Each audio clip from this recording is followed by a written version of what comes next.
from my PCT Thru-hike continued.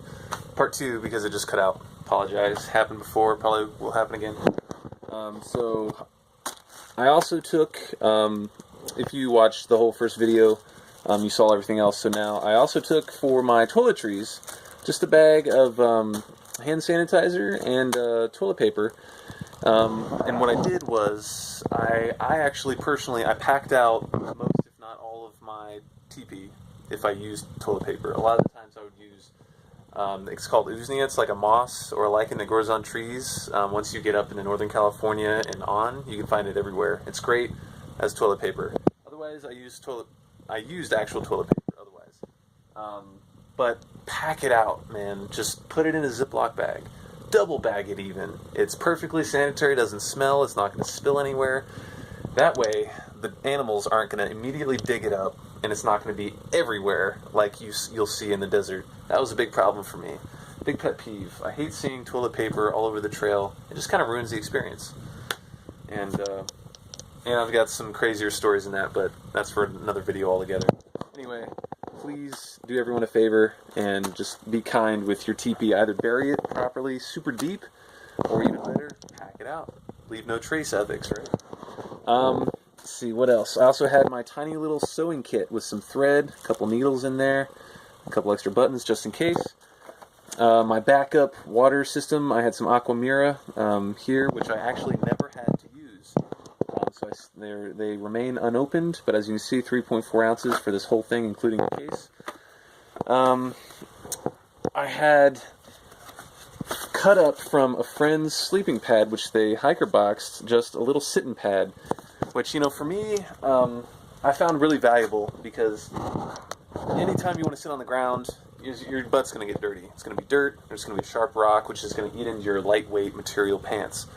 So this was fantastic, and because I also am a side sleeper, it helped me out at night, because I just put that on top of my torso-length sleeping pad, which I used. So fairly lightweight, bomb-proof, indestructible, thermal properties, enough that kept me warm.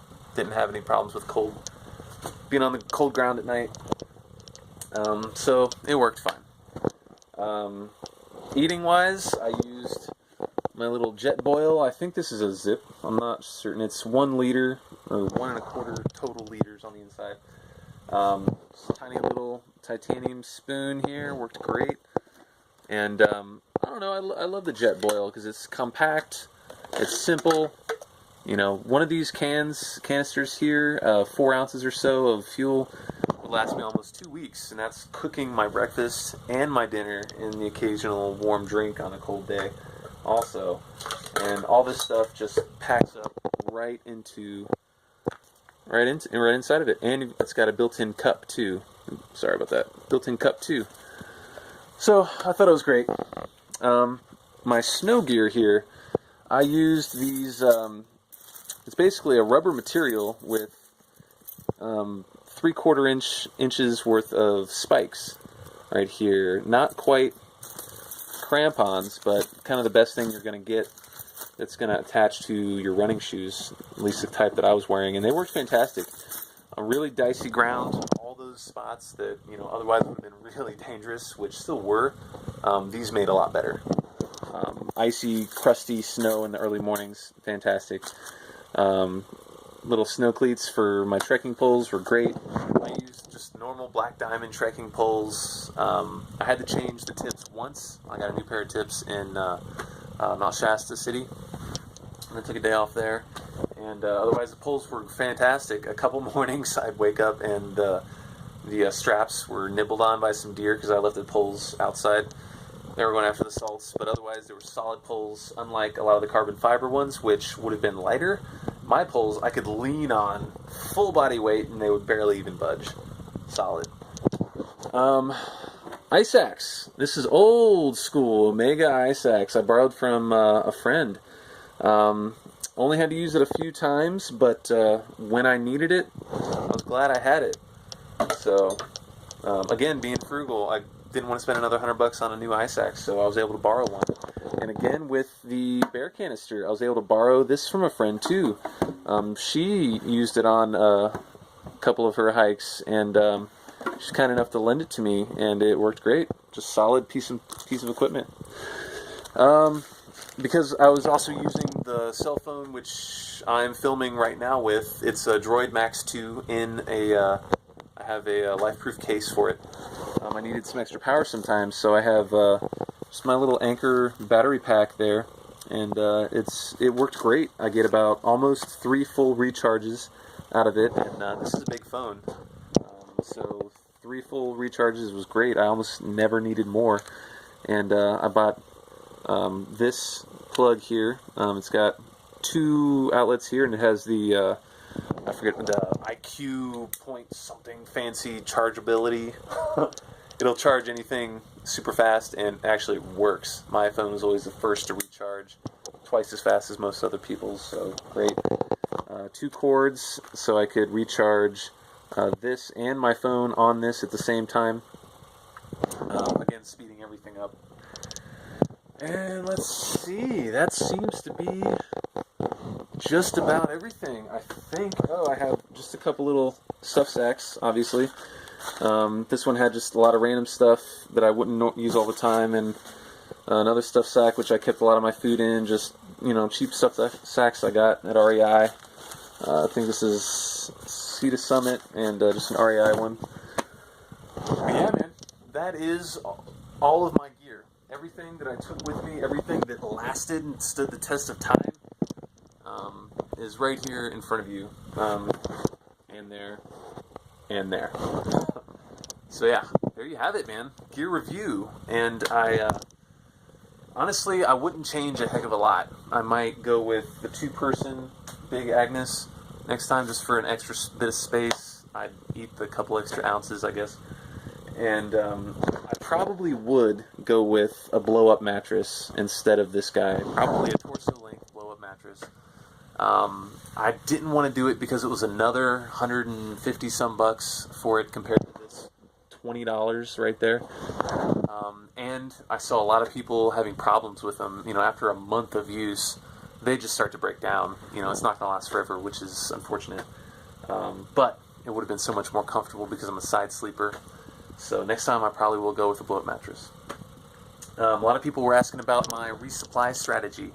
I personally mailed most of my stuff, most of my food to myself, having already bought it at Costco and the local grocery stores I shopped around. Did a lot of price checking, and I bought everything as cheap as possible. And I did about 5,000 calories a day. I think I talked a little more about it in the first video I did, the first pre-gear review. Actually, it worked pretty well. I used Yogi's Guide. Fabulous resource. Really, it's cheating almost how good it is. It has so much information, gear you can use, past knowledge. It's a vital resource if you're starting from scratch and don't have anybody else who's done anything like this to call upon. And it has a lot of information about resupply strategy, and I kind of built my strategy out of that book. Basically, I sent a box to myself as often as I could, as close to the trail as I could. So I spent more in shipping than I'd like to have, but I probably actually saved money because a lot of the smaller towns where you could resupply in are pricey. A little more pricey than I paid up here anyway, because I bought a lot of stuff in bulk. And yeah, it worked out for me, actually. I think I sent out a total of 35 boxes, multiple boxes at certain stops because of the longer treks, and only 2 of them never showed up.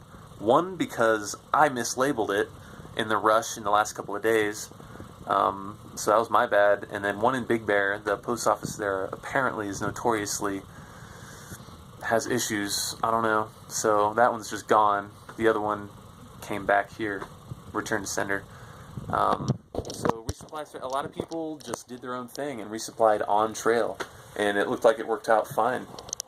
I didn't have a lot of money to play with, so I made sure I spent all that I could on food here, at least the bulk of it, and then everything extra, the money that I started out with on trail, which for me, after my gear, I already had bought, and then I bought most of my food, and then set aside the money for my helper, to mail my boxes out. After all of that, I started at the southern terminus with about $2,000, and I finished at the northern terminus and bought my bus ticket back down south from Vancouver.